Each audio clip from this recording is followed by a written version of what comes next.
Hello बच्चों, let's read the question. Here the question is saying that which are the correct statements. ठीक है, हमारे पास चार statements given है and we have to say which of the statements are correct here.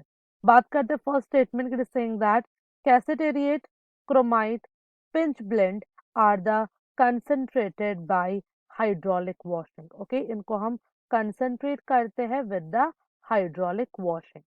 ठीक है, अगर हम बात करें what we understand by hydraulic washing तो कह सकते हैं हाइड्रोलिक वॉशिंग ऐसा मेथड है जिसमें हम वाटर को यूज करते हैं एज अ सॉल्वेंट। ठीक है, तो काफी सारा इसमें अमाउंट ऑफ वाटर यूज किया जाता है जिसमें हम अपने ओर्स को डिसॉल्व करते हैं।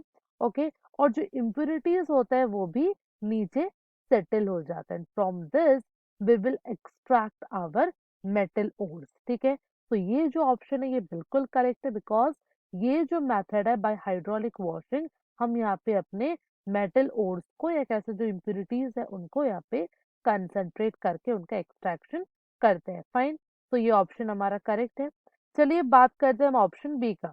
It is saying that pure Al2O3 is obtained from the bauxite ore by leaching in the Bayer's process। ठीक है, तो ये ऑप्शन हमारा करेक्ट है बिकॉज अगर हम बात करें Al2O3 that is aluminium oxide की, सो अगर हम एल्यूमिनियम ऑक्साइड को काफी ज्यादा हाई टेम्परेचर पे ट्रीट करें, for example we are treating it at 28,000 kelvin, इसको अगर हम काफी ज्यादा टेम्परेचर में ट्रीट करेंगे क्या हो जाएगा, ये जो Al2O3 है वो मेल्ट हो जाएगा and it will lead to the aluminium, हमें प्योर फॉर्म में एल्यूमिनियम मिल जाएगा। और ये जो एल्यूमिनियम होगा this will be in the liquid state क्योंकि यहाँ पे हम उसका मेल्टिंग कर रहे हैं। और ये जो Al2O3 है वो प्रेजेंट है सॉलिड फेज में बिकॉज अगर हम बात करें लीचिंग की, ओके, लीचिंग में क्या होता है कि ये जो हमारा Al2O जो इम्प्योर मेटल होता है इसमें से अगर हमें प्योर मेटल एल्यूमिनियम को एक्सट्रैक्ट आउट करना है हम क्या करते हैं, जो भी हमारे पास इम्प्योरिटीज प्रेजेंट होती है, ठीक है, वो जो इम्प्योरिटीज होती है वो प्रेजेंट होती है हमारी सॉलिड स्टेट में, वो हमारे सॉलिड स्टेट में रह जाती है और जो हमारा प्योर मेटल होता है वो मेल्ट होके लिक्विड के फॉर्म में बाहर आ जाता है। ठीक है, तो ये ऑप्शन हमारा यहाँ पे बिल्कुल करेक्ट है। चलिए बात करते हैं ऑप्शन सी की। Here the option C is saying that sulfide ore is concentrated by calcination method। ठीक है, ये जो सल्फाइड ओर है उसको हम कंसंट्रेट करते हैं by the method of calcination. ठीक है, अगर हम बात करें कॉपर सल्फाइड की दैट इज Cu2Se। ओके, हमने यहाँ पे कॉपर सल्फाइड लिया, ओके, और इसको हमने हीट किया, हीट करने के बाद it will lead to formation of copper oxide that is CuO and along with this S2 will be released।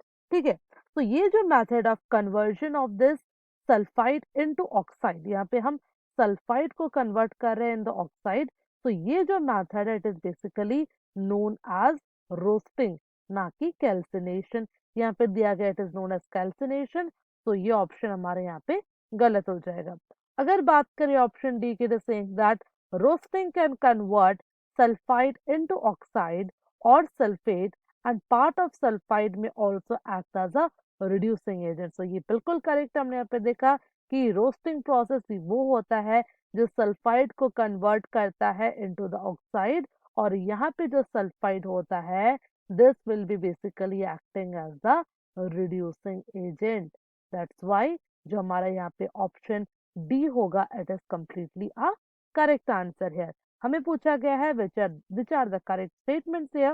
so here we have seen it is a multiple choice question। हमारे पास यहाँ पे तीन statements correct है, option A is correct, option B is correct and option D is also correct। so these three will be the correct answer for our question। I hope you understood the question well। best of luck।